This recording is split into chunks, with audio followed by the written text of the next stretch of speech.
Be more concise. What's up, people? This is another thing I got at Universal. Not a Harry Potter person. I just got it because I look like a beer cup. And I've done this as a Coors Light. But today, we are continuing on with the Men in Black franchise. And yes, I'm stopping at 3. There's no Men in Black for whatever that shit they did with Chris Hemsworth and the bitch from fucking Thor 3. No, I'm not watching that one. Didn't watch it, and I refuse to watch it because, in my opinion, I think Men in Black 3 kind of ends it perfectly anyway. And Men in Black has, for me, been more about Agent K and J. I don't need. I mean, theoretically, they could do a spin off because at the end of the day, Men in Black is the organization, but the problem is, that's what they did, and no. So, no, I'm not reviewing that one. So, I'm just sticking to the 3 movies. But Men in Black 2, in my opinion, is pretty good. I think it's the weakest of the 3. I just don't care for the plot in the movie, and I think the bad guy is kind of generic alien chick. It kind of felt like, okay, this is what it was. It was a retread of the first one, kind of. Like, the bad guy came because they won, instead of the galaxies, the light of Zartha, so they could destroy an alien race. It was kind of something similar. Instead of a cockroach, it's a female alien that, like, has vines or some shit. It's not a horrible film. I still like it. K and J have a great dynamic, especially when they kind of reverse the roles, where J has to kind of reteach him because getting him from erasing them. And because remember how well the first one did, it makes sense that they did a sequel. And it kind of makes sense they didn't continue with that chick because people want to see K. They want to see Tommy Lee Jones and Will Smith together. It makes no sense. So they continue to, and I think as in that way, it's pretty good. I say it's watchable. It's not the strongest of the 3. I think the third one has a decent plot, especially with the whole time travel thing. And the bad guy has more of a personal vendetta against K. It was something different. In this, it just kind of was a retread of, they want, instead of Light of Zartha, instead of the fucking galaxy from the first one, which it works for that movie, they just kind of did that again. Bad guy wants something so they can have it to destroy whatever, take over whatever. It was the same. It was pretty much the same. So that's my only main criticism is the bad guy, because it was just kind of a retread. We did this already. Even in kind of the opening, which I guess we'll start with the review now.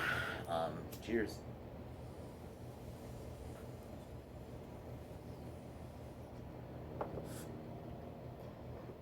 Sorry if you're a fan. Even though it's kind of cloudy, it's kind of hot still, temperature-wise. So that's why you know what? I'm fine now. I turned it off. Sorry, guys. But anyway, getting started. I think this film opens up with we get kind of like that little video of how the Light of Zartha came to be in the whole story. Very kind. I like the way it was open. Actually, it was very like old-timey feel to it. Then we're really introduced to the villain of the film. They crash land on Earth. They eat a human, or they take shape of a hot model chick. And I'll admit the chick was hot, but that's kind of it. It was still kind of similar. Like even like in the first one, it was the cockroach guy who takes over this human body, and I guess in this one she eats a guy who I guess tries to rape her, and then turns out it was an alien, ate him, and it takes clothes. Kind of like, that's more Terminator-ish. And then after that, we're reintroduced to Jay, who has a new partner every time because Kay's not an agent anymore. And Patrick Warburton, who you may know as Joe from Family Guy, is in this movie. I actually think, even though he's only in it for like 2 seconds, he was pretty funny. He was pretty dumb. You have this big chase with a giant, basically worm, and then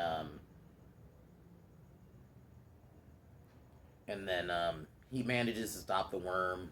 Big kind of obviously neuralizer scene opening. I can say that. I guess it's a bit of a negative. It is kind of paced the same as the first in a bit. Like, instead of K, because in the first one it was K doing the neuralizing, it's J. And I get why they did it somewhat, but I don't think it bothers me in that. It's more what they do with the bad guy. Then the alien. I just gotta find the names. I don't like to say the alien. Serlina, which is the shape shifting alien. Okay, so Serlina meets up with Scrad, played by Johnny Knoxville. He's kind of like he's the comedy of the film.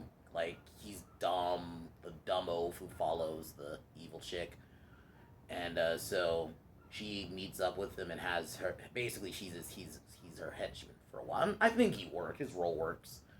Then Jay neuralizes that other agent, and basically his rep of he's getting a rep of just neuralizing partners because he's kind of coping not having Agent K.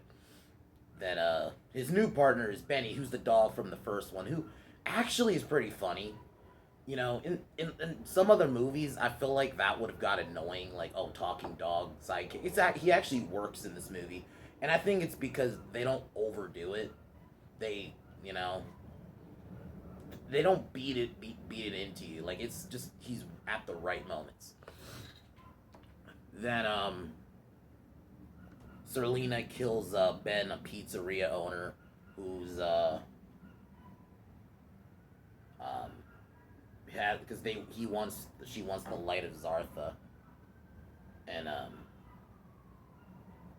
then you have Laura, I think, which is Rosario. Oh yeah, Laura, who's Rosario Dawson's character. Who, yeah, she's pretty hot in this, and she's a good character, even though she's kind of just a love interest and kind of like she's the important thing, which gets revealed later on.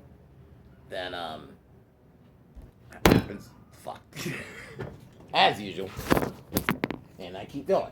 And then Jay and Benny go to the site where Serlina's ship was, and Chief Zed,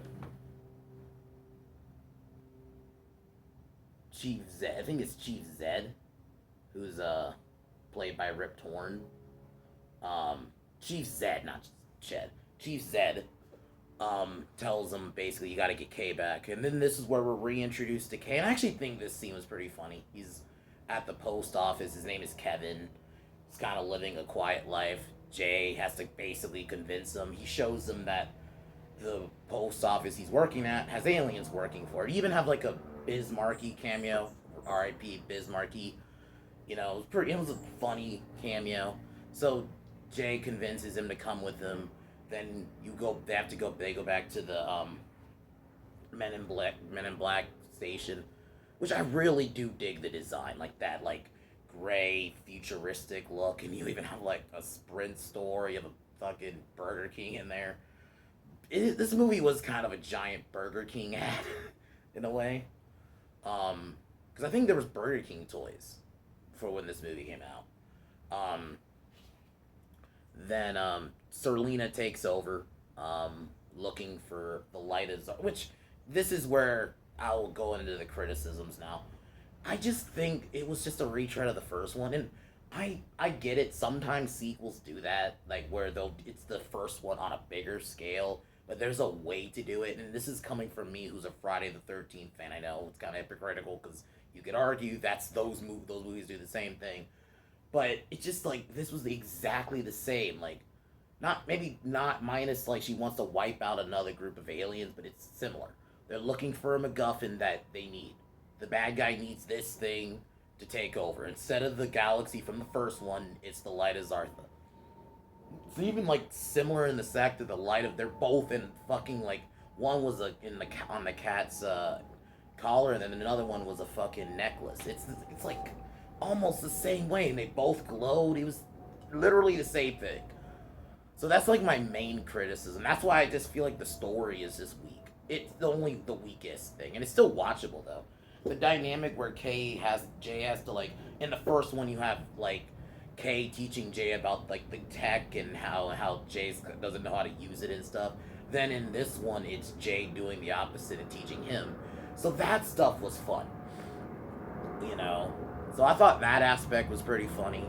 And then, you have Jay telling him this will be the last suit you ever wear, and he gives him the little gun that he gave him. It's like that stuff was good. It's just this main story. Sorry about the fucking plane.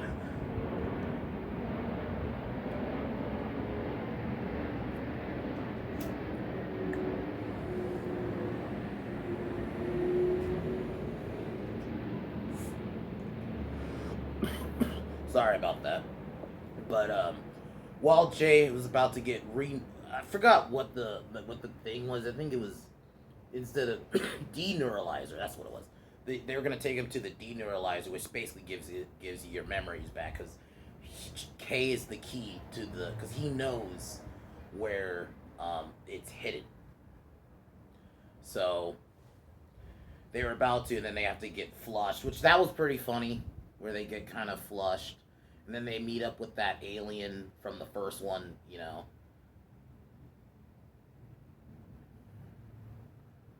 Um, yeah, so they go to that alien from the first one, who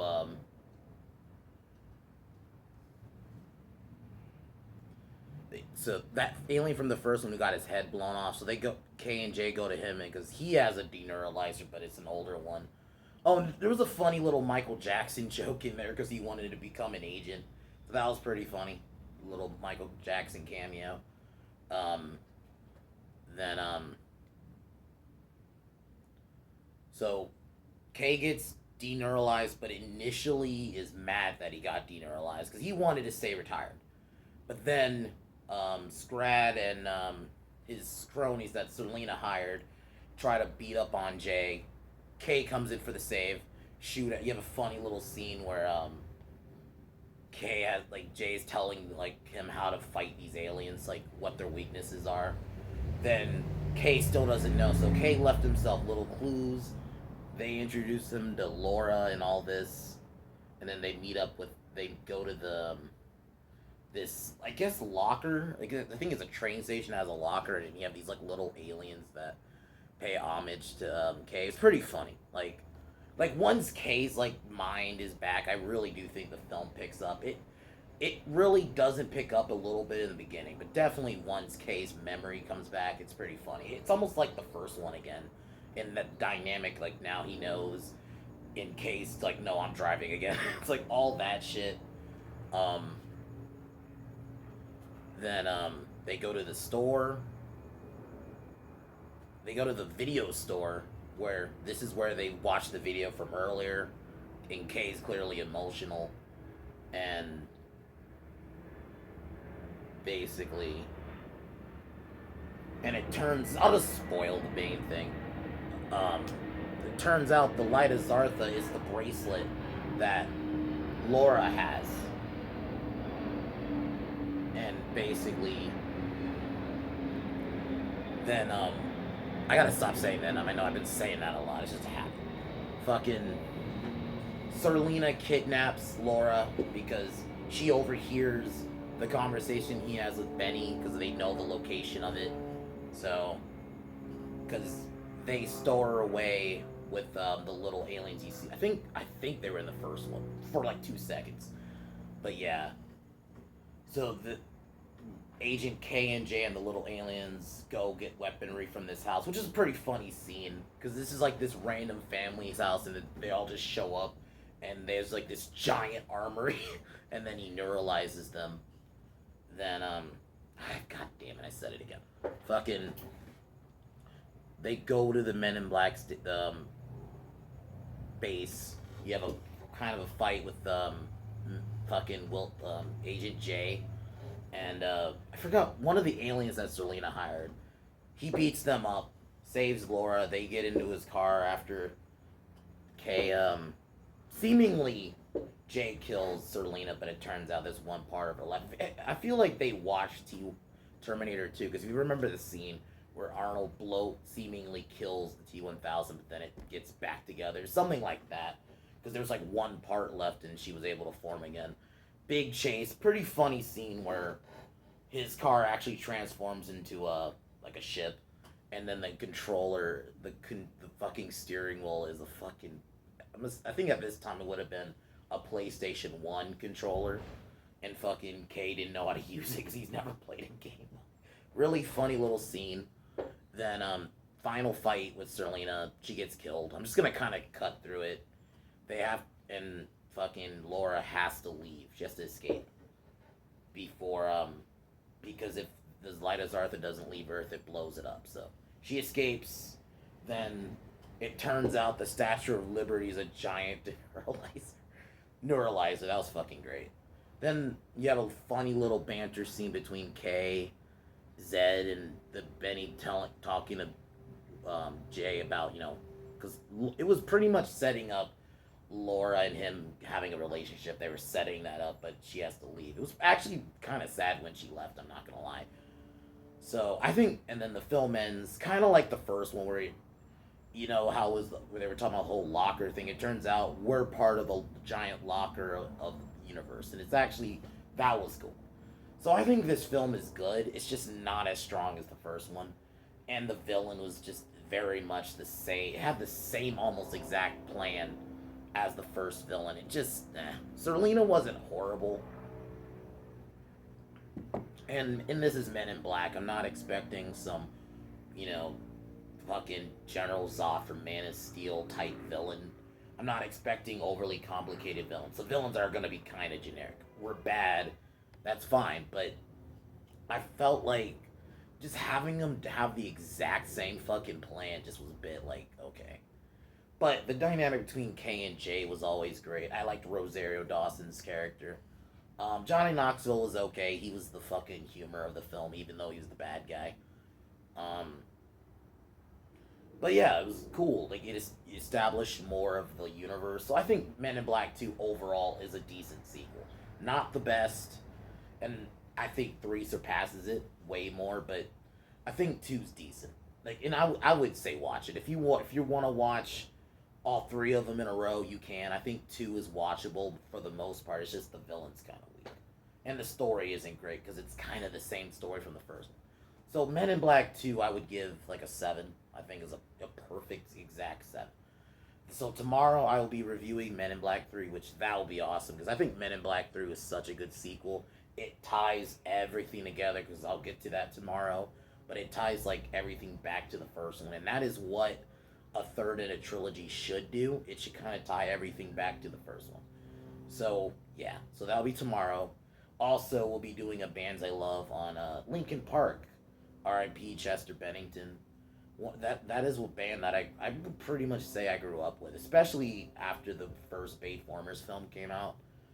Just they were everywhere. So I'll be talking about those 2 things tomorrow. But yeah, this movie's decent. So, but as usual.